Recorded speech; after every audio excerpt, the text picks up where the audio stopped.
ॐ नमो भगवते वासुदेवाय नमः।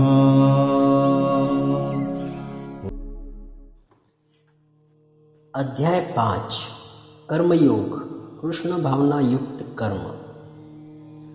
અર્જુને કહ્યું, હે કૃષ્ણ, આપે પહેલાં મને કર્મનો ત્યાગ કરવા કહ્યું અને પછી ભક્તિપૂર્વક કર્મ કરવાનો આદેશ આપો છો।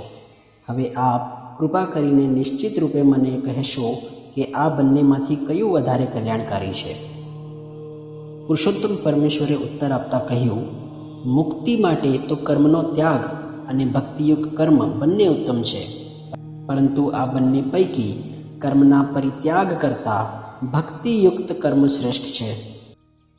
જે મનુષ્ય ન તો કર્મફળનો તિરસ્કાર કરે છે અને ન કર્મફળની ઈચ્છા રાખે છે, તેને નિત્ય સંન્યાસી જાણવો જોઈએ।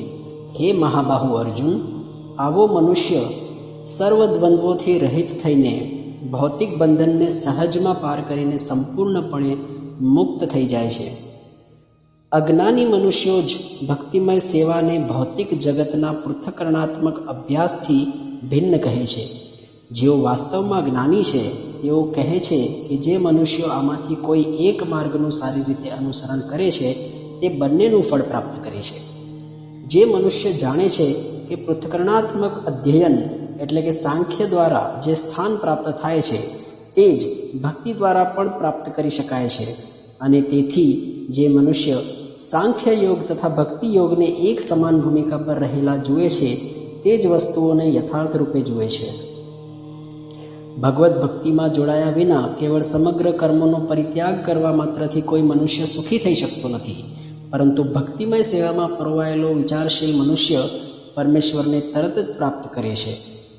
જે મનુષ્ય ભક્તિભાવે કર્મ કરે છે, જે વિશુદ્ધ આત્મા છે અને જે પોતાના મન તથા ઇન્દ્રિયોને વશમાં રાખે છે, તે સૌને પ્રિય હોય છે અને બધા જીવો તેને પ્રિય હોય છે। એવો મનુષ્ય હંમેશા કાર્યરત રહેતો હોવા છતાં કદાપી લિપ્ત થતો નથી। દિવ્ય ભાવનામાં રહેલો મનુષ્ય જોતો, સાંભળતો, સ્પર્શ કરતો, સૂંઘતો, ખાતો, ચાલતો, સૂતો તથા શ્વાસ લેતો હોવા છતાં પોતાના અંતરમાં હંમેશા જાણતો હોય છે કે હકીકતમાં તે પોતે કશું જ કરતો નથી। બોલતા, ત્યાગ કરતા, ગ્રહણ કરતા કે આંખો ખોલતા તથા મીચતા પણ તે સદા જાણતો હોય છે કે માત્ર ભૌતિક ઇન્દ્રિયો જ પોતપોતાના વિષયોમાં પરોવાયેલી રહે છે અને પોતે આ સર્વથી અલિપ્ત છે। જે મનુષ્ય કર્મફળ પરમેશ્વરને સમર્પિત કરીને આસક્તિ રહિત થઈને પોતાનું કર્તવ્ય કર્મ કરે છે, તે જેમ કમળપત્ર જળથી અસ્પર્શ્ય રહે છે તેમ પાપ કર્મોથી અલિપ્ત રહે છે। યોગીજનો અનાસક્ત થઈને શરીર, મન, બુદ્ધિ અને ઇન્દ્રિયો દ્વારા પણ કેવળ આત્મશુદ્ધિના હેતુ માટે કર્મ કરે છે। ભક્તિમાં સ્થિર થયેલો મનુષ્ય પરમ શાંતિ પામે છે, કારણ કે તે પોતાના સર્વ કર્મના ફળ મને અર્પિત કરે છે। પરંતુ જે મનુષ્ય ભગવાન સાથે સંલગ્ન હોતો નથી તથા જે પોતાના શ્રમના ફળનો લોભી છે તે બદ્ધ થઈ જાય છે। જ્યારે દેહધારી જીવાત્મા પોતાની પ્રકૃતિને વશમાં કરી લે છે અને મનથી બધા કર્મોનો પરિત્યાગ કરે છે, ત્યારે તે 9 દ્વારવાળા નગરમાં કશું કર્યા કે કરાવ્યા વગર સુખપૂર્વક રહે છે। શરીરરૂપી નગરનો સ્વામી એવો દેહધારી જીવાત્મા કર્મ ઉત્પન્ન કરતો નથી કે લોકોને કર્મ કરવા પ્રેરિત કરતો નથી અને કર્મના ફળનું સર્જન પણ કરતો નથી। આ બધું તો ભૌતિક પ્રકૃતિના ગુણો દ્વારા જ થયા કરે છે। પરમેશ્વર કોઈના પાપ કે પુણ્ય ગ્રહણ કરતા નથી, પરંતુ દેહધારી જીવો અજ્ઞાનના કારણે મોહગ્રસ્ત થાય છે, જે તેમના વાસ્તવિક જ્ઞાનને ઢાંકી દે છે। પરંતુ જ્યારે કોઈ મનુષ્ય અવિદ્યાને નષ્ટ કરનારા જ્ઞાનથી પ્રબુદ્ધ થાય છે, ત્યારે જેવી રીતે દિવસે સૂર્ય દ્વારા બધું પ્રકાશિત થાય છે, તેવી રીતે તેના એ જ્ઞાનથી બધું જ પ્રકટ થઈ જાય છે। જ્યારે મનુષ્યની બુદ્ધિ, મન, શ્રદ્ધા તથા આશ્રય સર્વથા ભગવાનમાં સ્થિર થઈ જાય છે, ત્યારે તે પૂર્ણ જ્ઞાન દ્વારા સર્વ સંશયોથી વિશુદ્ધ થઈને સીધો મુક્તિપંથે આગળ વધે છે। વિનમ્ર સાધુઓ તેમના યથાર્થ જ્ઞાનના પ્રતાપે વિદ્વાન તથા વિનયી બ્રાહ્મણને ગાય, હાથી, કૂતરા તેમજ ચંડાળને સમાન દ્રષ્ટિથી જુએ છે। જેમના મન એકત્વ તથા સમતામાં સ્થિત છે તેમણે જન્મ તથા મૃત્યુના બંધનોને પહેલેથી જ જીતી લીધા હોય છે। તેઓ બ્રહ્મની જેમ સર્વથા નિર્દોષ હોય છે અને એ રીતે સદા બ્રહ્મમાં જ અવસ્થિત રહે છે. જે મનુષ્ય મનગમતી વસ્તુ પામીને હર્ષ પામતો નથી અને અણગમતી વસ્તુ મેળવીને ઉદ્વિગ્ન થતો નથી, જે સ્થિર બુદ્ધિ છે, જે મોહરહિત છે અને જે ભગવદ્ વિજ્ઞાનનો જાણકાર છે, તે પ્રથમથી જ બ્રહ્મમાં અવસ્થિત હોય છે. આવો જીવનમુક્ત પુરુષ ભૌતિક ઇન્દ્રિય સુખ પ્રતિ આકૃષ્ટ થતો નથી, પરંતુ હર હંમેશ સમાધિમાં નિમગ્ન રહીને પોતાની અંદર જ આનંદનો અનુભવ કરે છે. એ રીતે આત્મ સાક્ષાત્કાર પામેલો પુરુષ પરબ્રહ્મમાં એકાગ્ર હોવાને કારણે અનંત સુખ ભોગવે છે. બુદ્ધિશાળી મનુષ્ય ભૌતિક ઇન્દ્રિયોના સંસર્ગથી ઉત્પન્ન થનારા સુખ ઉપભોગમાં રસ લેતો નથી, કારણ કે તે દુઃખના મૂળ કારણરૂપ બની રહે છે. હે કૌંતેય, આવા સુખોનો આદિ તથા અંત હોય છે, તેથી સુગ્ન મનુષ્ય તેમાં આનંદ લેતો નથી.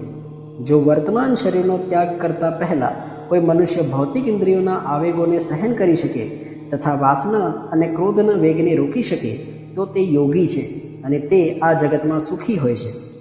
જે મનુષ્ય અંતર થકી સુખી છે, સક્રિય છે તથા અંતરમાં આનંદ અનુભવનારો છે અને જેનું લક્ષ્ય અંતર્મુખી છે, તે જ વાસ્તવમાં પૂર્ણ યોગી છે. તે પરબ્રહ્મમાં મુક્તિ પામે છે અને અંતે બ્રહ્મને પામે છે.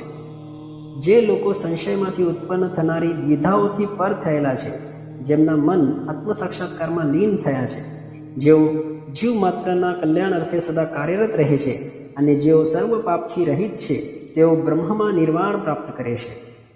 જેઓ ક્રોધ તથા સર્વ ભૌતિક કામનાઓથી રહિત થયેલા છે, જેઓ આત્મજ્ઞાની, આત્મસંયમી તથા પૂર્ણતા પામવા માટે સતત પ્રયાસ કરનારા છે, તેમની મુક્તિ નજીકના ભવિષ્યમાં સુનિશ્ચિત હોય છે. સર્વ બાહ્ય ઇન્દ્રિય વિષયોને બહાર કરીને, દ્રષ્ટિને બે ભ્રમરોની વચ્ચે કેન્દ્રિત કરીને, શ્વાસ તથા ઉચ્છ્વાસને નસકોરાની અંદર રોકીને અને એ રીતે મન, બુદ્ધિ તથા ઇન્દ્રિયોને વશમાં રાખીને મોક્ષ પ્રતિ લક્ષ્ય રાખનાર યોગી ઈચ્છા, ભય તથા ક્રોધથી રહિત થઈ જાય છે. આવી અવસ્થામાં સતત રહેનારો યોગી નિસંદેહ મુક્ત હોય છે.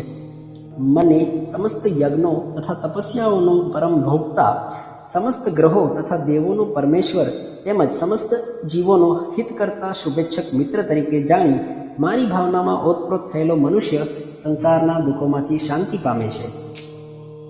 આ પ્રમાણે શ્રીમદ્ ભગવદ્ ગીતાના કર્મયોગ કૃષ્ણ ભાવનાયુક્ત કર્મ એ નામના 5મા અધ્યાય પરના ભાવાર્થો પૂર્ણ થાય છે. જય શ્રી કૃષ્ણ.